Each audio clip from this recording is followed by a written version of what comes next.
다음 대통령이 얼마나 중요합니까? 제대로 된 대통령 60일 안에 뽑아야 됩니다. 이제 59일 남았습니다. 그러자면 지금 솔직히 우리가 대통령 후보를 선택하고 밀어줘야 됩니다. 그렇지 않습니까? 이 결집된 힘이 민다면 불가능하겠습니까? 저는 가능하다고 봅니다.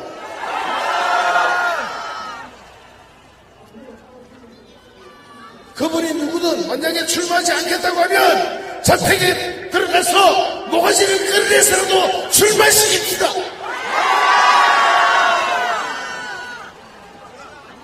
만약 제가 문자하려면 나오세요. 모가지 끌어내서 출마시킵시다.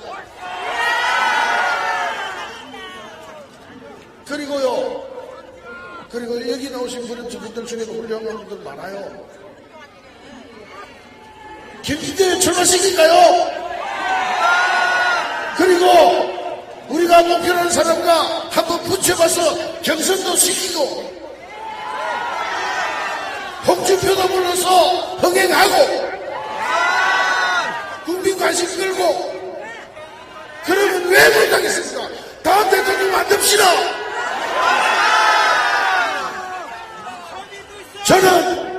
우리는 이미 우리 손으로 대통령 만들어 본 경험이 있어요. 어떻게 하는지 알아요. 우리가 하면 돼요. 합시다. 우리가 우리 정권을 창출합시다. 동지 여러분을 믿습니다.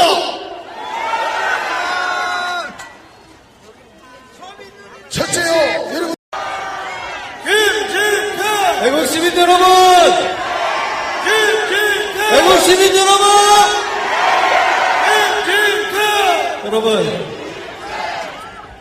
여러분 어제 좀 슬펐죠? 근데 오늘 계속 슬퍼하고 있을까요? 이제 다시 힘을 내야 되겠죠, 여러분? 예, 오늘 이렇게 정말 너무 많은 분들 오셔서 이렇게 하시는 거 보니까 저도 정말 힘이 납니다, 여러분! 이제요, 그 헌법재판소, 거기 맡겨서 어떻게 좀, 그래도 혹시나 했는데, 이거 안 되겠죠?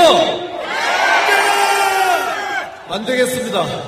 거기 믿고, 어떻게 좀, 기대하고, 이런 식으로 해가지고 안 되겠습니다.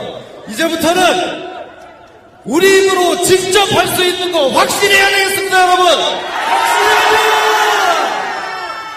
이제 눈물이 말라서 더 울 수도 없습니다. 이제 더 실망할 것도 없습니다. 더 이상 바닥으로 떨어질 것도 없습니다. 안 들었습니까, 여러분? 이제부터 정신 바짝 차리고 야구는 9회 말 투아웃부터입니다. 아직 승부가 끝났습니까? 승부는 이제부터라고 생각하는데 맞습니까? 다시 한번 해봅시다, 여러분! 할 수 있습니까? 여러분 혹시 어제 8대0 야 이거 우리가 좀 잘못 생각한 거 아니야? 그렇게 생각하는 분 계십니까? 오늘 나오신 이 태극기 물결 보니까 그러신 분 한 분도 안 계신 것 같습니다.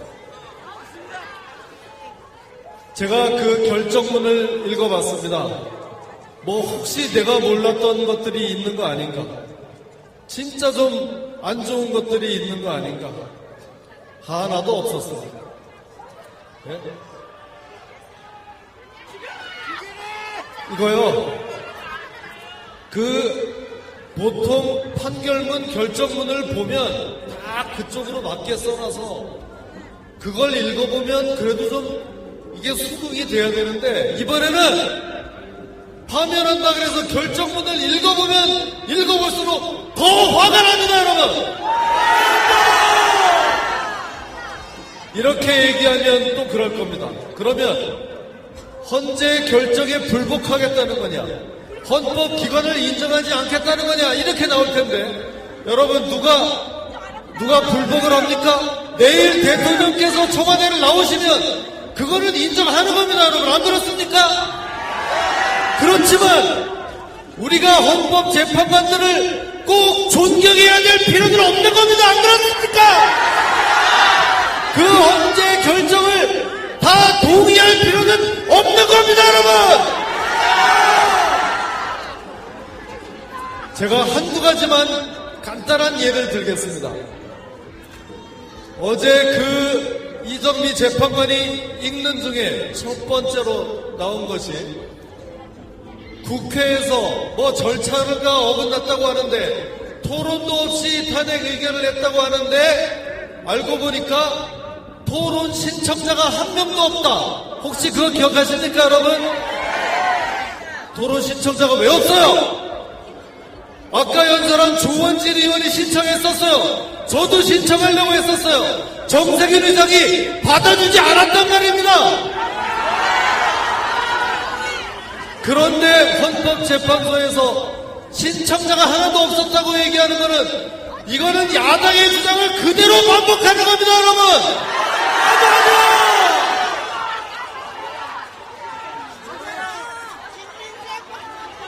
또 있습니다.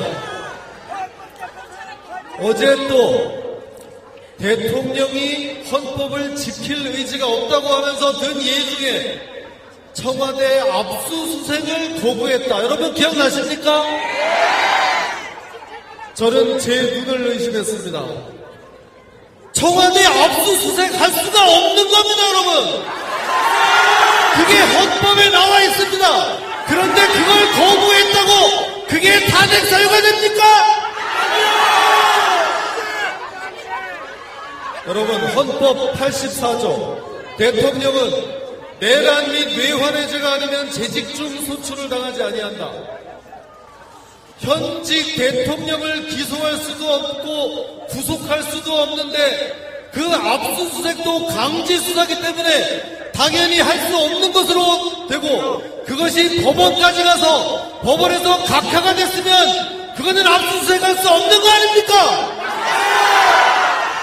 그런데 그거를 탄핵 사유에 집어넣었으면 이거는 헌재 결정문이 아니고 특검 수사 결과 발표문 아닙니까, 여러분?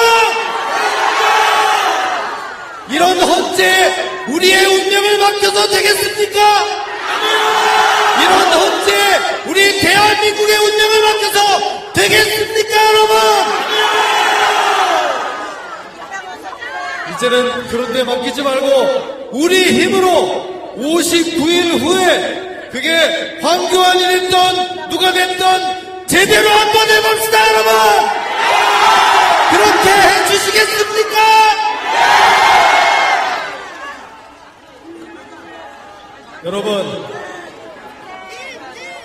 여러분 정말 너무 실망하실 필요 없습니다. 이제 우리 힘으로 하면 되고요. 이번 사태에서 가장 큰 소득이 뭐냐? 소득도 있습니다. 우리가 이긴 것도 있습니다. 뭐냐? 바로 여기 계신 태극기 시민 여러분들입니다. 여러분, 우리가 이 애국보수가 언제 이렇게 모여본 적 있습니까? 여러분들 중에 맨날 일만 터지면 데모 시위에 나섰던 분들 계십니까?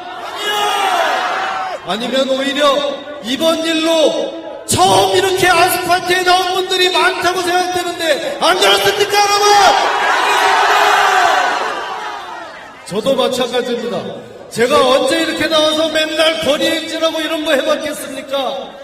그 87년 60항쟁 저도 생생하게 기억납니다. 그 30년 전에 아스팔트 나와보고 이번에 도저히 참을 수가 없어서 다시 나온 겁니다. 안 그렇습니까, 여러분? 바로 여러분들입니다. 자, 우리 이 태극기 시민 옛날에는 5%밖에 안 된다고 무시했습니다.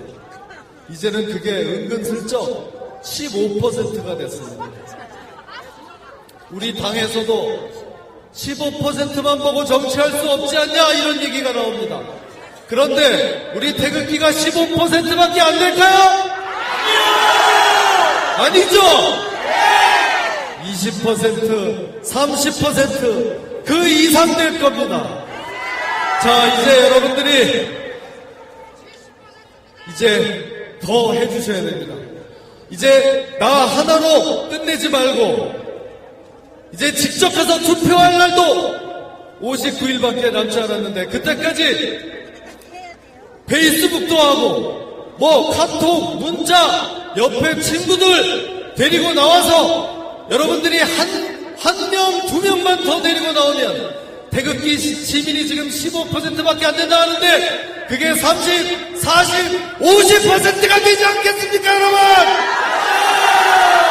그러면 정말 우리가 9회 말 투아웃 이후에 확실하게 역전승할 수 있습니다. 여러분 힘을 모아주십시오. 이제 얼마 남지 않았습니다. 슬퍼할 시간도 실망할 시간도 없습니다. 이 힘을 모아서 59일 뒤에 확실한 역전승을 합시다, 여러분! 여러분 사랑합니다. 힘내십시오. 고맙습니다.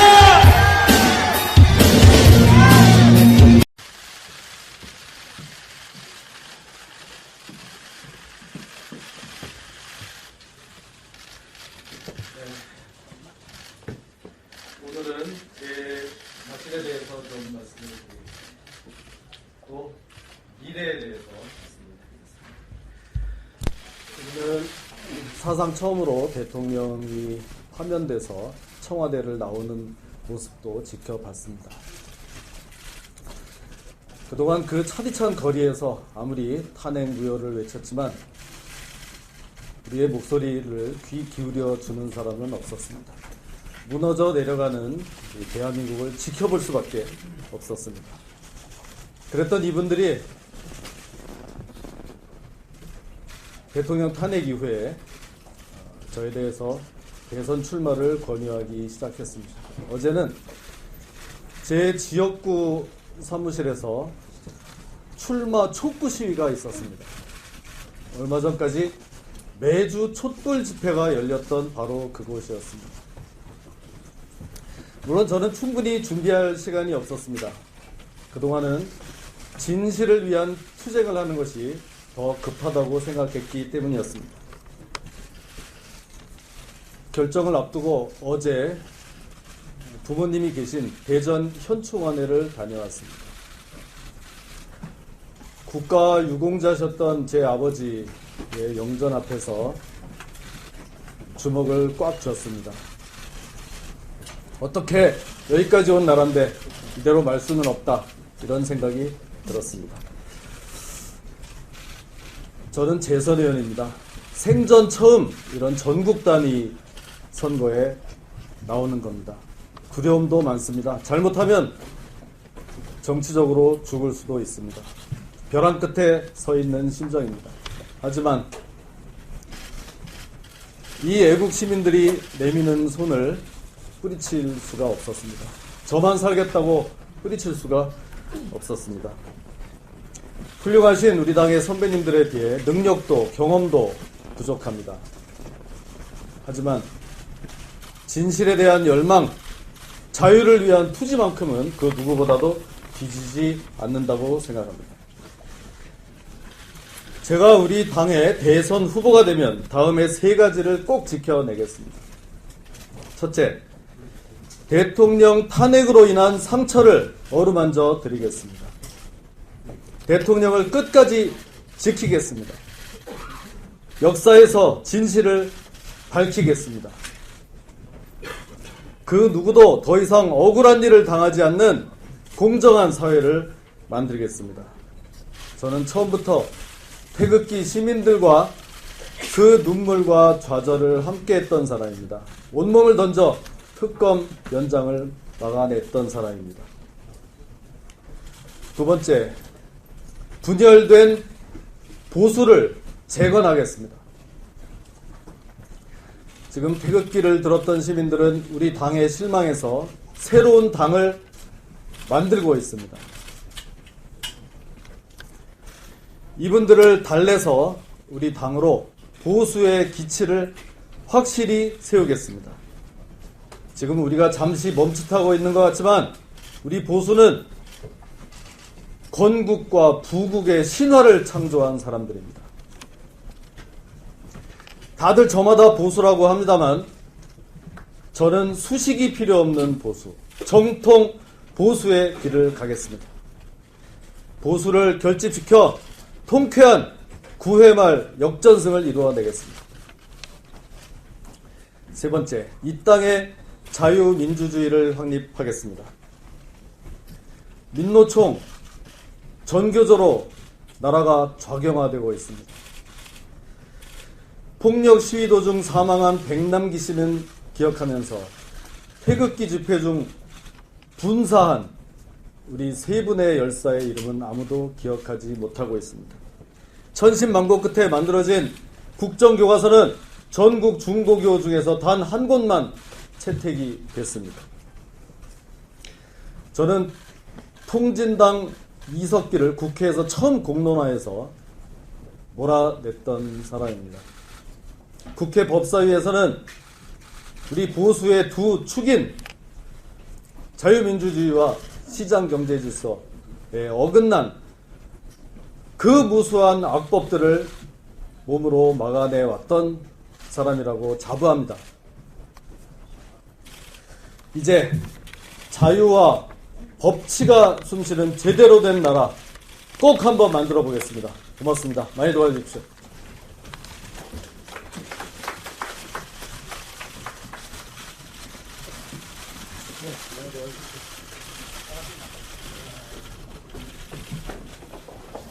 다 드렸는데요. 네. 이 출마하시게 되신 계기에 대해서 한 말씀 부탁드릴게요. 예, 대통령 탄핵입니다. 이것으로 인해서 그 많은 애국 시민들이 너무 좌절감을 겪고 있고, 국론은 헌법 재판관들이 바랬던 것과는 달리 그렇게 쉽게 봉합될 기미가 보여지지 않고 있습니다. 그러던 중에 이 애국 시민들이 계속 출마를 권해왔습니다. 저는 사실 미리 준비한 적이 없었습니다. 그렇지만 어제는 제 지역구 의원 사무실에서 출마 촉구 집회까지 열렸습니다. 그래서 더 이상 이 잡아달라는 손길을 저마저도 뿌리칠 수가 없어서 나오게 됐습니다. 만약에 출마를 하시게 되면은 황교안 룰을 들어보잖아요. 거기에 이제 피해자가 될 수도 있는 거고, 사실 어떻게 보면 좀 정의롭지 못한 룰이라고 하는데 의원님 어떻게 생각하세요? 저는 피해자라고 생각하지 않습니다. 어떻게 보면 부득이하고 불가피한 조치다 이래 생각합니다. 지금 권한대행께서 국정을 수습해야 될 막중할 의무가 있는데 이거를 당장 며칠 내에 다 던져버리고 나오라고 강요할 수는 없다고 생각합니다. 그래서 조금이라도 말미를 드리고 그분이 또 어떻게 판단하든지 저는 충분히 존중할 생각입니다.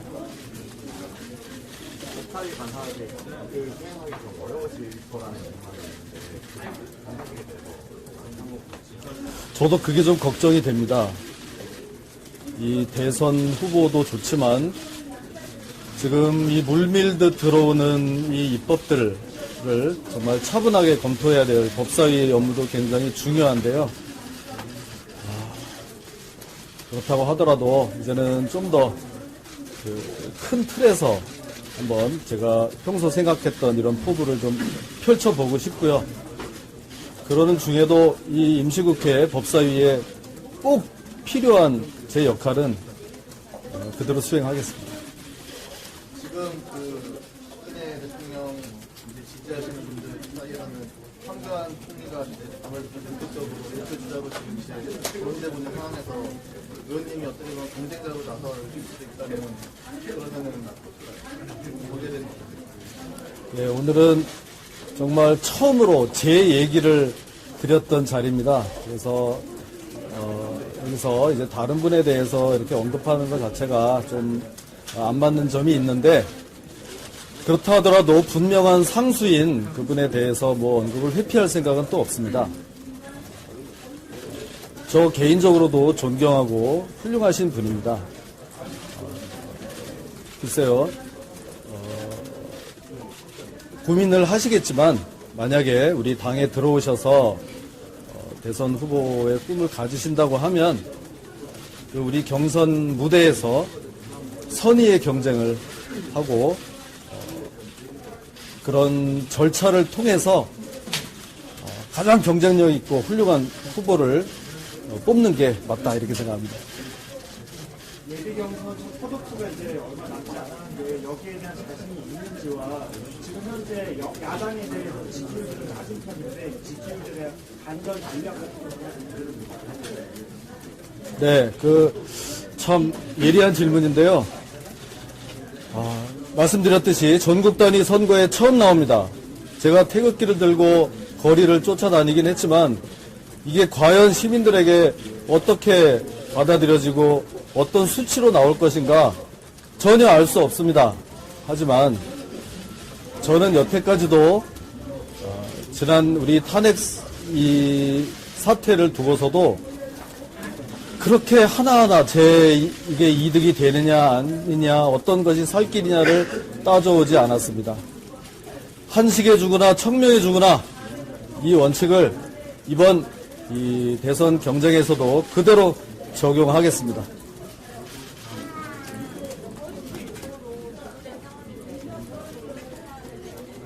선거법. 이번 일을 통하면서 저에 대한 여러 공격이 정말 많이 들어왔는데 그 중에 하나는 또 이제 선거법 재판까지 받아야 하는 문제가 있습니다.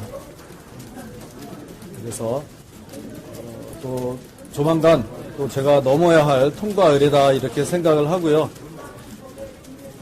우리 대통령께서 이번에 받은 재판에 비하면 몇 천분의 일도 되지 않는 고난이라고 할 것도 없다. 저는 이렇게 생각합니다. 다만 그 선거 재판은 그거대로 충실히 받아서 꼭 무죄를 받아 누명을 벗도록 그렇게 하겠습니다. 현재 심판 과정에서 여러 가지 비판을 많이 하셨는데 헌재 관련 공약이나 이런 구성하실 수 있을까요? 네, 좀 기대해 보십시오. 좀 여러 가지 좋은 공약을 지금 생각을 하고 있습니다. 그렇지만 헌재 제도 이렇게 운영되는 것은 정말 좀 문제가 있다는 생각을 분명히 하고요. 아니 법에 분명히 나와 있는 7인 이상은 심리만 하도록 돼 있는데 무조건 결정까지도 할 수 있다고 우기는 거는 이거는 도대체 어떻게 해야 됩니까? 법을 만들어 놔도 지키지 않는 것이기 때문에 이거에 대해서는 정말 좀 심층적인 다각도의 검토가 필요하다고 생각합니다.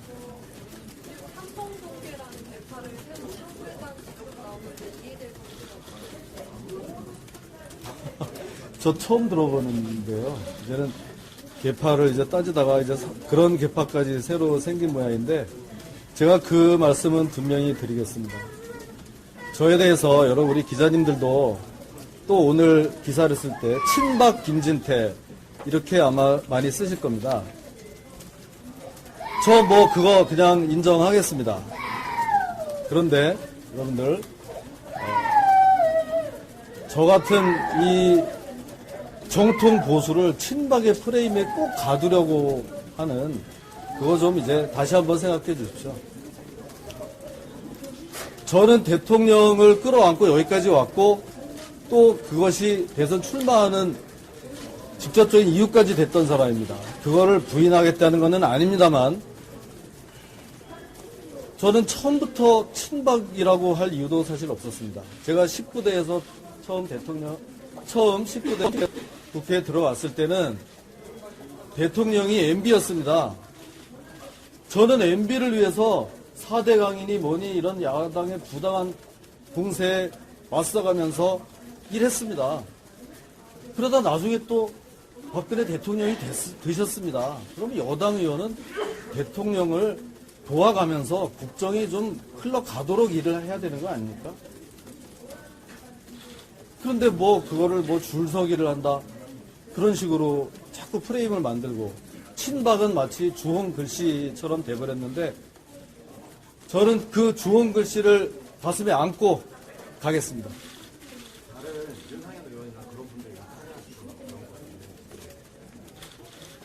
오늘 고맙게도 또 우리 조원진, 박대출 의원님 또 여기까지 이렇게 나와 주셨고요.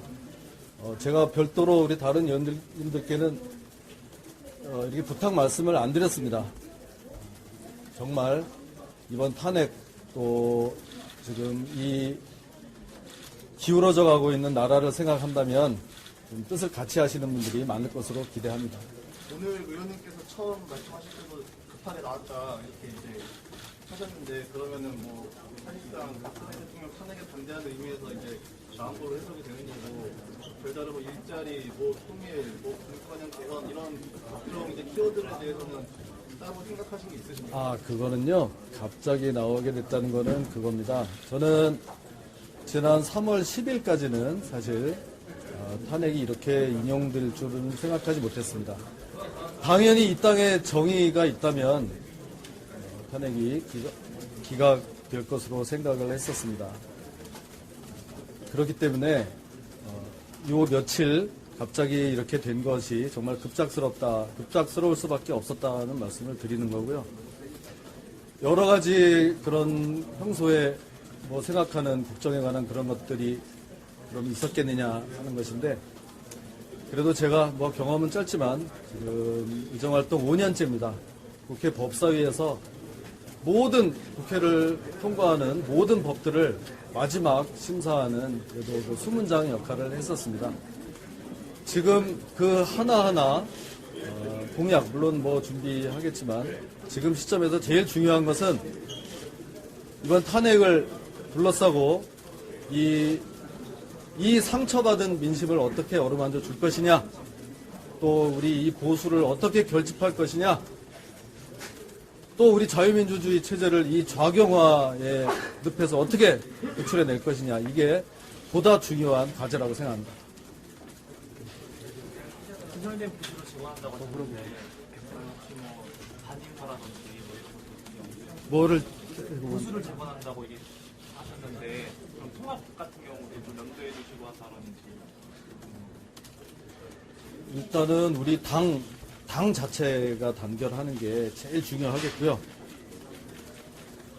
그동안 얼마나 많은 우여곡절이 있었습니까? 이제는 좀 한마음 한뜻으로 우리 당이 그 경쟁을 해서 당의 후보로 뽑힌 분을 중심으로 이제는 당이 똘똘 뭉쳐야 되겠고, 그 중에 제가 1차적으로 염두에 둔 거는 지금 태극기 시민들이 이미 만들었고 더 만들어 나가고 있는 또 다른 당이 있습니다.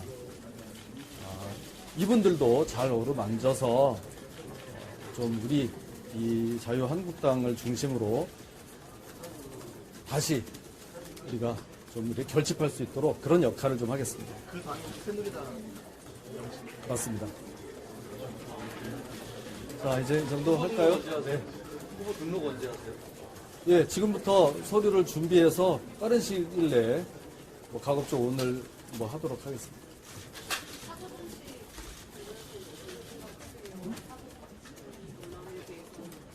무슨 성취?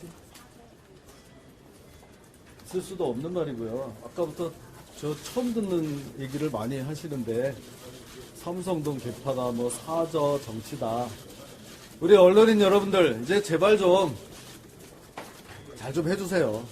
우리 박통 이제 여러분들이 원하는 대로 다 되지 않았습니까? 그 불도 잘 안 들어오는 그 사저로 들어가셨습니다. 이제 좀 내버려 두세요. 차분하게 뭐 수사나 재판 받을 수 있도록 그렇게 좀 부탁드립니다. 예, 이상 오늘은 여기까지 하겠습니다.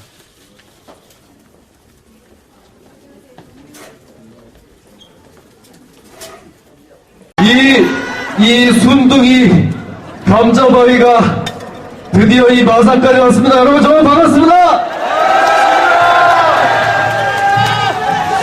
사실은 제가 여러분들 옆에서 같이 살았던 적이 있습니다. 1999년까지 제가 창원에 2년 동안 살다가 서울로 갔는데 이렇게 다시 마산역에 와서 여러분들을 뵙게 될 줄은 몰랐습니다. 네. 자, 여러분. 네, 고맙습니다만. 고맙습니다만, 예, 제 이름 아직 부르지 말아주십시오. 자, 여러분, 요새 특검이니, 검찰이니, 이거 마음에 듭니까, 여러분? 이거 정말 나라가 어떻게 됐습니까? 이 사람들 하는 거 보면 이미 다 정권 넘어간 것 같은데 그런 겁니까, 여러분? 지금 대통령이 이미 탄핵이 됐습니까? 이제 헌법재판소에서 각 하나 기각이 되면 이 사람들 그냥 둬야 되겠습니까, 여러분? 승부는 지금부터 아닙니까? 이제 정말 탄핵에서 제대로 바로 잡히면 이 사람들 제대로 한번 혼내줘야 되지 않겠습니까, 여러분? 지금 특검이고 검찰이고 다 50보 100보입니다. 거기서 거기고요. 일단 특검은 그 법을 연장시켜주지 않아서 다 짐 싸가지고 갔습니다. 어떻게 속이 시원하시죠? 이거를 어떻게든지 더 해보겠다고 황교안 권한대행 보고 그렇게 연장을 해달라고 하다가 안 되니까 이제는 또 법을 가지고 와서 또다시 연장하는 법을 해달라고 때를 씁니다. 이거 해줘야 되겠습니까, 여러분? 이거를 1차 심사하는 것이 국회 법제사법위원회인데 거기 누가 있죠? 아니, 마산 시민 여러분 왜 이렇게 아시는 게 많으세요? 제가 그 법사위에 있는데 그 법이 통과가 되겠습니까, 여러분? 제 눈에 흙이 들어가기 전까지는 안 된다고 했습니다. 저를 밟고 가라고 했습니다. 잘했습니까, 여러분? 그래서 이제 이 특검이 백수가 됐습니다. 다 짐을 싸가지고 집으로 가야 되는데 바로 내일 무슨 수사 결과 발표를 한답니다. 이래도 되겠습니까, 여러분? 아니, 특검도 검사나 마찬가지인데 공소장으로 말하는 거지. 이제 와서 그거를 다 모아가지고 무슨 수사 결과 발표를 한다는 거예요. 하려면 자기들 할 수 있을 때 하든가. 이제 무슨 3월 6일날 무슨 결과를 발표한다는 거예요. 이게 다 대통령 탄핵에 영향을 미치겠다는 정의 아닙니까, 여러분? 감자바입니다. 그렇지만 종북 좌파하고 야당은 제일 무서워하는 사람입니다. 맞습니까? 자, 제가 오늘 여기 부산까지 이렇게 내려왔습니다. 왜 내려왔느냐? 여기 계신 여러분들은 일주일에 한 번씩 버스를 타고 6시간씩 걸려서 서울까지 오는데 서울에서도 여기 한번 내려오는 게 뭐 큰일입니까? 안 그렇습니까, 여러분?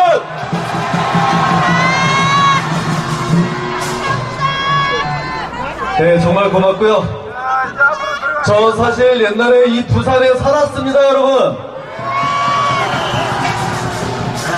네, 92년도부터 94년도까지 제가 옛날에 검사 생활을 했는데 여기 부산 동부지청이 있죠?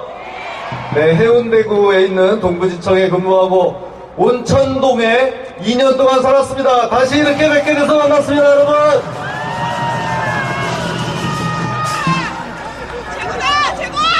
우리 네, 고맙습니다.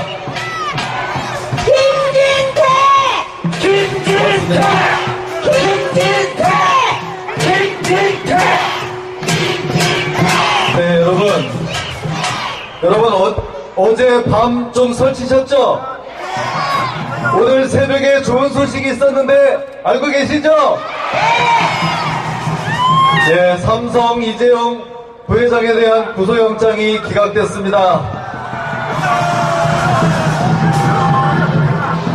정말 당연한 일이지만 뒤늦게나마 이제 나라가 좀 제대로 돌아가고 있다는 생각이 듭니다. 안 그렇습니까, 여러분? 자, 이 특검이 말입니다, 여러분. 특검 제대로 하고 있는 겁니까? 이 특검은요, 처음 태어날 때부터 문제가 있었습니다. 왜냐? 그러니까 특검이란 거는 진실을 규명해야 되는데 야당이 추천을 해서 야당만이 추천을 해가지고 데리고 나온 사람입니다. 여러분들 무슨 일을 당했을 때 경찰관, 검사를 내가 정해가지고 조사를 하면 이게 공정할 수 있겠습니까, 여러분? 여러분, 제가 촛불은 어떻게 된다 그랬죠? 바람 불면 꺼진다. 그 말이 틀립니까? 그 말을 했다가 그렇게 수모를 당했는데 그 말이 왜 나왔느냐? 국회에서 바로 그 말도 안 되는 특검법을 막다가 나온 말입니다, 여러분! 맞습니다!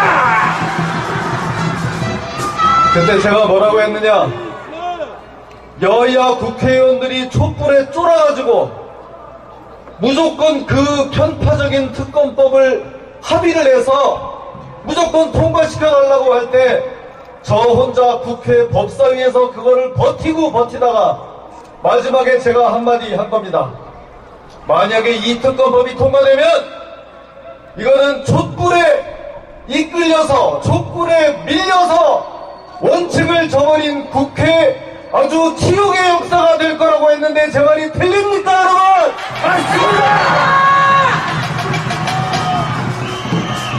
그런데 역시 우려했던 게 현실로 되고 있습니다. 이거는 무슨 진상을 규명하고자 하는 특검이 아니고요. 결론은 다 정해놓은 겁니다.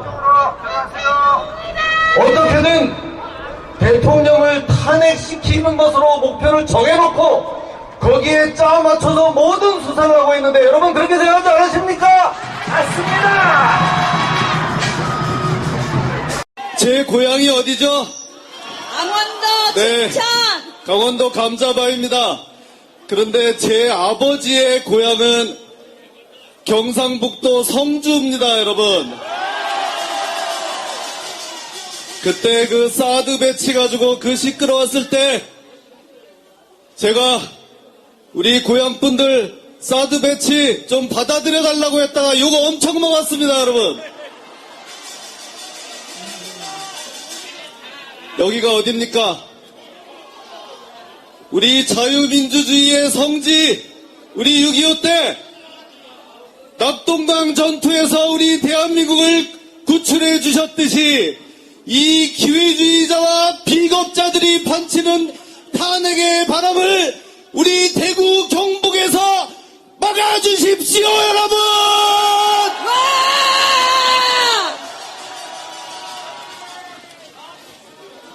제 어머니는 강원도 분인데요.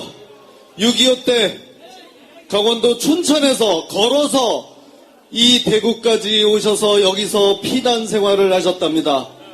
학교 선생님이셨는데 대구 삼덕초등학교에서 잠시 동안이나마 교편을 잡으셨다고 합니다. 바로 여기가 삼덕동 아닙니까, 여러분? 늘 말씀하셨습니다. 동난 중에 대구 사람들이 너무나 잘해줘서 거기서 그나마 잘 지내다가 강원도로 돌아왔다. 67년 지난 일입니다만 제가 대신 감사를 드리겠습니다, 여러분.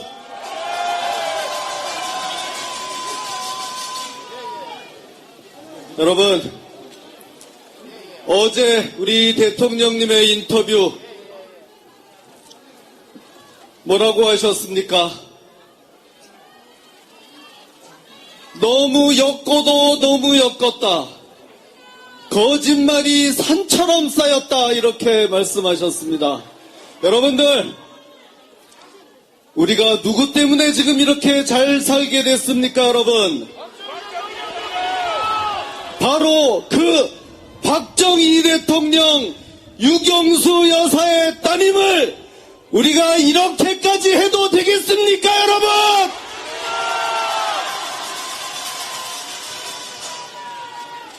어제 이 태극기 집회에 대해서도 대통령께서 말씀하셨습니다.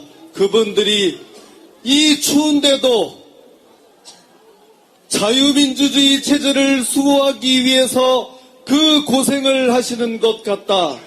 가슴이 미어진다 이렇게 말씀하셨습니다. 우리의 가슴도 미어지지 않습니까, 여러분? 아마 힘을 많이 내실 것으로 생각이 됩니다. 여러분, 표창원 그림 다 알고 계시죠? 이게 정말 말이나 되는 겁니까, 여러분? 여러분, 만약에 우리 대통령이 여성이 아니었더라도 이렇게 능멸을 하겠습니까? 아니, 여성 대통령을 감히 창녀에다가 비유를 해서 옷을 벗겨가지고 걸어놓는다는 것이 말이나 되는 얘기입니까, 여러분?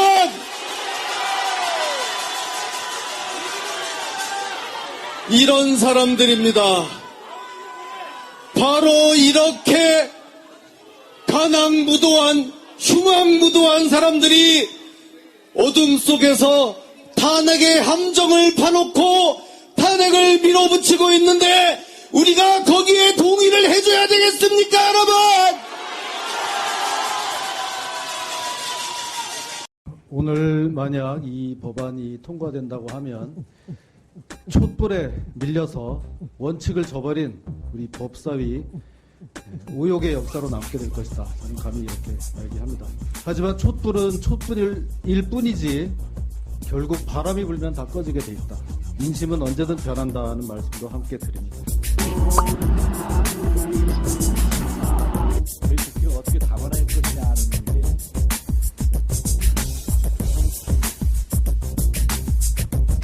도대체 뭐가 그렇게 원칙이냐? 이겁니다. 피해자의 손에 이끌려 나온 검사는 이미 공정할 수가 없다.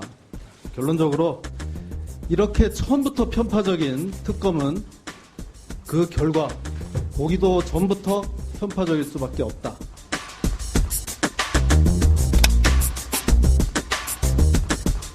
지금 이렇게 지금 큰 사건에서 야당만 추천 권한을 행사하면 어떻게 됩니까? 정치적 중립성이 정말 있다고 볼 수 있습니까? 이게 무슨 사적인 복수하고 뭐가 다릅니까? 지금 그러니까 당장 무슨 최동욱이다, 뭐 이정이다 이렇게 나오는데 거론이 되는데 저는 이건 정말 코미디라고 봅니다. 정의는 정의로워야 할 뿐만 아니라 정의롭게 보여져야 한다는 말도 있습니다. 이렇게 시작부터 편파적이면 결과는 이미 편파적일 수밖에 없다.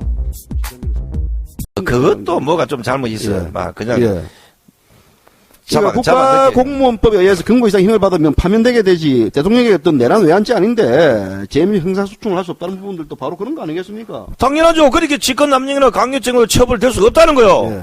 그러면 특검도 직권 강요죄나 강요죄 된 건 너무 구멍이 많다 뇌물죄 입장에 총력을 기울였던 거 아닙니까? 예. 근데 못 밝혔지 않습니까? 못 밝혔으면 그 파면하지 마. 기각시켜야지 당연히 예. 그게. 예. 이거 자체부터가 지금 이러는데. 박 대통령이 지금 한 푼도 받지 않았는데 사익을 추가하지 않다는 점인 부분들도 굉장히 우리가 좀 강조되는 부분들인데. 밝혀내지를 못했잖아요, 지금. 없는 걸 어떻게 밝히냐고. 그렇다고 문고리 3인방 아니면 최측근들이 들어 처먹게 나왔냐? 그것도 없어. 문고리 3인방도 받아 처먹은 게 없죠, 참. 그것도 안 나왔어. 예. 심지어 박 대통령 가족이나 친척들, 그 기생하는 모든 자들에서 받아 처먹어 나왔나? 박근혜 씨는 박근영 씨는 동생은 지금 쫓겨날 준비돼가지고 오히려 또 쫓겨나가 집에 새도 못 내가지고. 쫓겨나가지고. 남편이 노가다. 지방가 노가달파인데.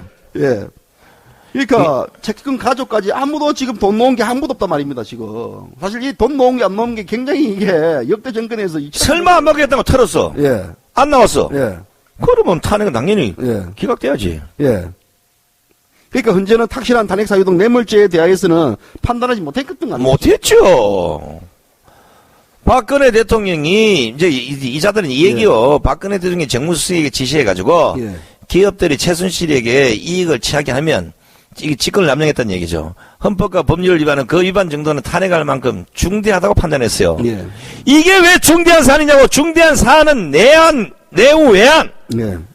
여기에 준하는 걸 가지고 마침 그 위반 정도를 탄핵에다 끼워 맞춘 거야, 이게. 그렇죠. 그러니까 이제 현재가 선거 직전에 그 중에 하나를 선택해야 되는데 이번 탄핵 사건은 탄핵 기각 결정을 내릴 수도 있었던 거 아니겠습니까? 당연히 내려야죠.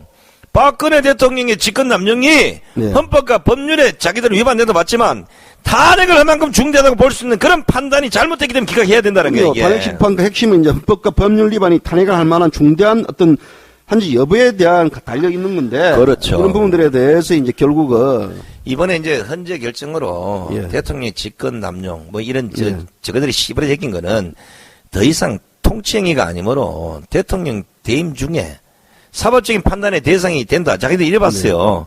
일반 공무원에 적용될 헌법이나 법률반 행위가 불소추 특권을 가진 대통령에게도 적용했다는 이 엉터리라 이게. 여기서 이제 헌법을 파괴시킨 부분들이 바로 뭐냐면 시대 정신이라는 부분들입니다. 시대 정신의 반영이라 그러는데 이거 지가 만든 거거든요. 이거요. 지금 대통령을 탄핵시키기 위해서 이게 지금 굉장히 시청자 여러분이 중요한 얘기입니다. 이거는요. 이거는 이제 오늘 이제 송가생하고 제하고 취재를 하다가 예. 이 부분들 관련해 가지고 했는데 이 시대 정신 반영이라는 부분들에 대해서 송가생이 좀 더 냉정하게 차분하게 좀 설명해. 아니 제가 아까 얘기했잖아요. 시대정신 시대정신 자꾸 얘기길래 야 이거 난 그거 데려갈게요. 이 여자가 왜 자꾸 시대정신 하나인데 시대정신이란 용어는 이 재판관에 써야 될 용어가 아닙니다. 이게 좌파들이 쓰는 거야. 종북 좌파들 더더욱이나. 예. 시대정신 뒤에 숨어있는 좌파 세력의 업무를 아까 제가 먼저 서두 얘기했잖아요. 이걸 예. 이정민 재판관 쓸 때는 이상하다. 그러면 결국 뭐냐. 시대정신을 반영했다면 이미 인용을 정해놓고 시작한 거야. 그렇죠. 왜? 이게 만약에 인용돼서 이걸 만약에 그대로 우리가 국가에 받아들이면 앞으로 대통령에게 내란 또는 외환자가 아니라 채권 비리만 생겨도 파면된다고. 시대 정신이. 시대정신. 시대 정신이 요구하니까 파면시켜버려야지. 이게 더구나 이제 헌재가 박근혜 대통령 검찰과 특검의 수사를 거부하고 예. 청와대 압수수색을 거부한 점에서 헌법 수호의지부터 판단했다. 이게 무슨 헌법 수호의지가 없어? 이게 당연한 권리야.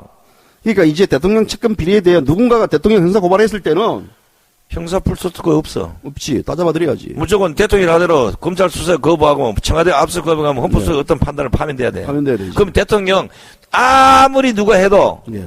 신이 아닌다면은 대통령 임기 앞으로 6개월 못 넘겨. 자, 심지어 우리가 헌법재판소의 판결 자체 물론 존중합니다. 하지만 이 판결이 향후에 어떤 우리 미래에 날 수 있는 부분들이 바로 우리 송가생이 지적했던 시대 정신이라는 희귀한 하나의 기생충을 낳았습니다.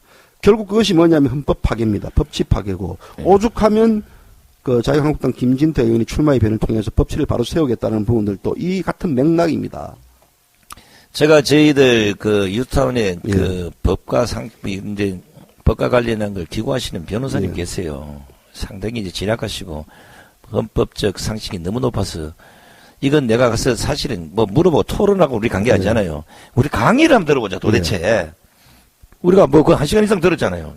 쫙 듣고 보니까 이런 논리 이런 업무 이 작당을 할 수밖에 없는 이미 헌법재판관들의 머릿속에는 인용이라는 걸 딱 정해놓고 심리를 했다. 그리 다 안 받아들일 수밖에. 그런데 우리 헌법학자들이 이 부분들에 대해서 제기를 할 수 있지 않습니까? 당연하죠. 헌법학자들이 통치행위의 사법적인 판단을 자제한 이유가 뭡니까? 헌재나 법원의 정치에 오염될 우려 때문에 예. 이런 걸 자제하라고 하는 건데 이걸 보고도 아무도 얘기를 안 했어요. 예. L 변호사 이외에는. 그렇죠. 야, 이게 헌재 판결 앞으로요. 흔히 말하는 정치적인 사법기관인 헌법재판관을 임명할 때 정치권은 더욱더 정치적인 판단을 하게 될 것이고 그러면 매번 대통령 되면 바로 어떤 한 놈이라도 문제 생기면 바로 그래 파면이야. 그럼 앞으로 나라 안 박근혜 대통령이 밝히고자 하는 진실은 뭐라고 봅니까? 권력을 이용해서 단 한 번도 사익을 추구하지 않았잖아요. 예. 최순실의 이약을 취하게 한 적도 없고 예. 그런 생각을 아예 머릿속에 없다는 걸 대통령이 수없이 밝혔어요. 예. 그럼에도 1,700만 국민이 선출한 대통령을 헌재 8인이 재판관이 파면 결정을 했다. 예. 이건 뭡니까? 통칭에도 필요 없고 선거도 필요 없고 오히려 어느 정당에서 얘기해주는 그것만 짱해버리면 그냥 대통령 하루아침에 뭔가 날리겠다. 예, 그렇죠. 이런 역사적 가오를 저질렀어요. 더욱이 통치행위도 인정하지 않고 예. 대통령 재임 중에 행사상 불소추 특권도 헌법적인 가치도 인정하지 않는 이런 탄핵 결정을 누가 받아들이겠냐고. 박근혜 대통령이 아니라 손상대도 안 받아들인다. 저도 안 받아들입니다. 그렇죠. 당연한 거죠. 이게 삼척동자도 다 하는 거 가지고 국민을 쏘길래 달려든단 말이야. 이게 뭐냐면 이 현재의 어떤 오판은 잘못이 있다면 시대 정신을 읽지 못한 겁니다. 이게. 못 읽었죠. 읽었어요, 걔들이. 촛불만 읽은 거야. 촛불도 간에 좀 가서 봤어야지. 정가가 동영상으로 찍은 그 사진의 현장에 그 숱한 날 벌어졌는데 탁상 공론으로 이런 헌법 정신을, 시대 정신을 몰고 가는 이런 몰시각한 이런 헌법 재판관들이 어딨냐고, 이게. 그러니까 당연히 박근혜 대통령은 진짜 열 받겠지만 대통령을 지냈다는 사람으로서 시간이 걸리면 밝혀지겠다, 진실이. 예. 밝혀질 게 없다고 해서 그 사람이 쓸데없이 진실이 밝혀지게 하겠어요? 이게 이제 우리나라는 남북한 대립이라는 특수한 사정이 있지 않습니까? 당연하죠. 그런 부분도 완전 무시했어요. 뭘 보고 했는지 모르겠어. 시대 정신이 뭐냐고. 이정미 씨, 시대 정신이 뭐야? 당신이 말하는 시대 정신이. 간 사람은 자꾸 뭐합니까? 시대 복장. 예. 옛날에 유명한 그 시대 복장이 있었잖아요. 대통령의 어떤 형사 불소속 특권과 입법 취지는 세계 유일의 분단 국가의 현재 우리나라 휴전 상태입니다. 그렇죠. 그럼요. 섣불리 축소 해석하는 것도 매우 위험합니다, 이게. 그렇죠. 더더욱이나 촛불만 바라보고 하는 이런 시대 정신은 완전 이거 공산당을 지지하는 종북 좌파 세력들이 하는 일이에요. 그 사람 웃음소리가 들리네. 우리 세대 정신 섬뜩하다, 이런 것들이. 아니, 섬뜩해, 지금. 이 결국은 어떤 그 헌재가 내세웠던 부분들은 시대 정신인데 이 시대 정신은 헌법을 파괴시킨 시대 정신이에요. 강원일 재판관뿐 아니라 헌법 재판관들의 어떤 판단 미스고 이 부분들에 대해서 국민들에게 이 헌법 탄핵을 승복해야 된다는 그 얘기를 들을 때 국민들이 얼마나 가슴을 치고 원통하겠습니까? 그래서 김진태 의원이 법치를 바로 세우자는 의미도 여기에 대한 확대 해석입니다. 자, 이 진짜 우리가 오늘 이렇게 뭐 법에 대해서 이렇게 마구제비로 막 할 수 있던 뭐 이게 앞뒤가 안 맞고 중요한 게 아니라 우리 핵심을 전부 찔렀어요. 물론 그 전에도 우리가 수없이 이런 문제를 수없이 깠지만 오늘 이렇게 핵심을 깐 이유는 뭐냐면 우리가 사실 이제 뭐 그냥 깠죠. 우리가 뭐 잘 알고 있는 이재만 변호사 강의를 듣고 도대체 어디가 잘못됐고 어느 문제가 잘못됐는지 이걸 좀 우리한테 강의를 좀 해주시오. 이래서 취재 겸 강의에 듣고 야 이건 안 되겠구나. 나중에 역사가 새로운 어떤 역사를 쓸 때 되면 이거 분명히 남겨놔야 된다. 이래서 우리가 공식적으로 이 문제를 지금 제기하고 있는 거고 적어도 지금쯤 JBC 가방송을 보고 있던 8명의 재판관 중에 한 인간이라도 양심이 틀이 안 났다면 이번 판결 잘못했습니다고 국민 앞에 사죄해야 됩니다. 사죄는 이미 걸렀고요. 사죄도 받아들일 수 있는 골든타임이 지나버렸습니다. 받아들이면 안 됩니다. 이거는 이제 역사의 어떤 재판장에 세워야 됩니다. 이 사람. 세워야 되죠. 예, 세워야 됩니다. 세워서 예. 최순실보다 더한 아픔을 안겨야 됩니다. 헌법 파괴에 대한 준엄한 역사의 심판을 받도록 하는 게 이거죠. 사죄 가지고는 이제 이미 늦었습니다. 사람 죽이고 나서 사죄하면 뭐합니까? 나는 첫 번째, 두 번째, 세 번째, 1000번을 물어도 이번에 그 헌법재판관 8명의 만장일치 결정은 헌법재판관들의 소신 있는 판결이 아니고 야당의 뜻을 걸을 수 없는 나중에 닥칠 감수해야 될 국회 막무가내식 탄핵을 우려해서 이런 결과를 내렸다고 저는 장담합니다. 헌법재판관들 나 고소하라고. 한번 붙어보자. 또 붙어야 되나? 16번째. 헌법재판관 고소를 하더라도 성과상만 하세요. 저는 하지 말고. 그렇지. 네. 어차피 뭐 가서 싸우려면 장시간 걸린 사람들. 네, 이왕 정권은 자처하면 옷 적진 사람은 계속 적셔야지. 정권 자처하면 해서 뭐가 지되면 안 돼. 네. 잘리면 먹고 살 거 없습니다. 지금 무보수로 일하고 앉아 있는데 이거 무보수 방송하고 앉아 있는데 이제 또 더 얘기 있습니까?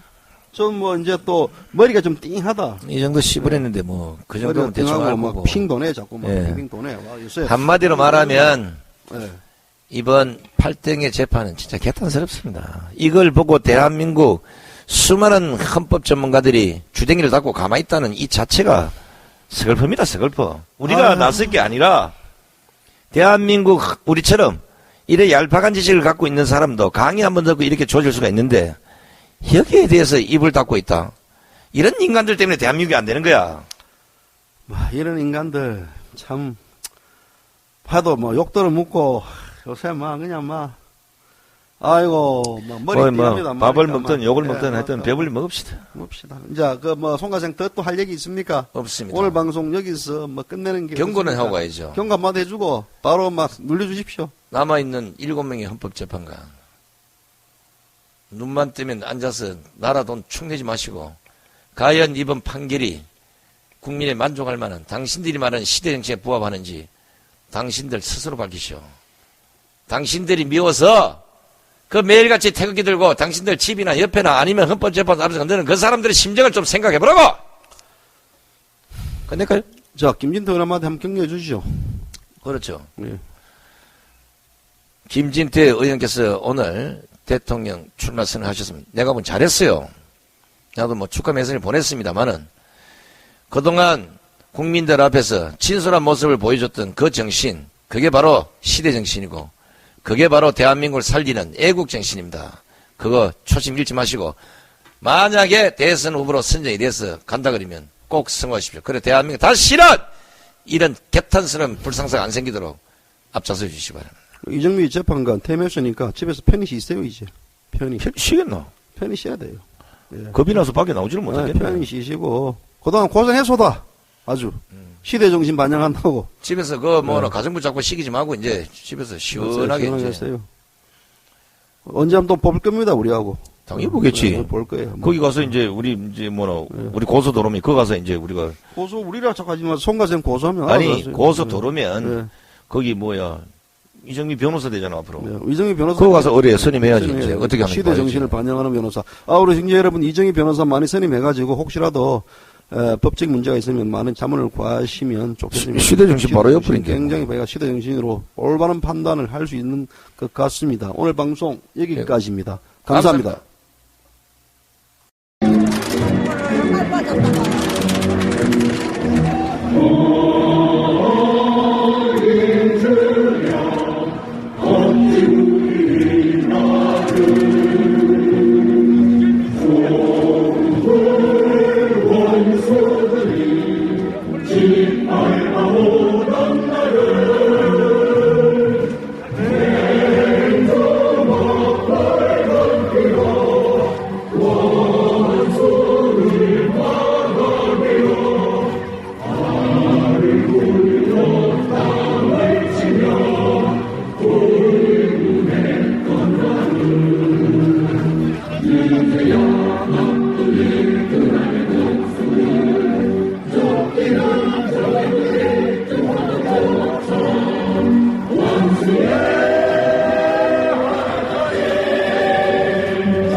주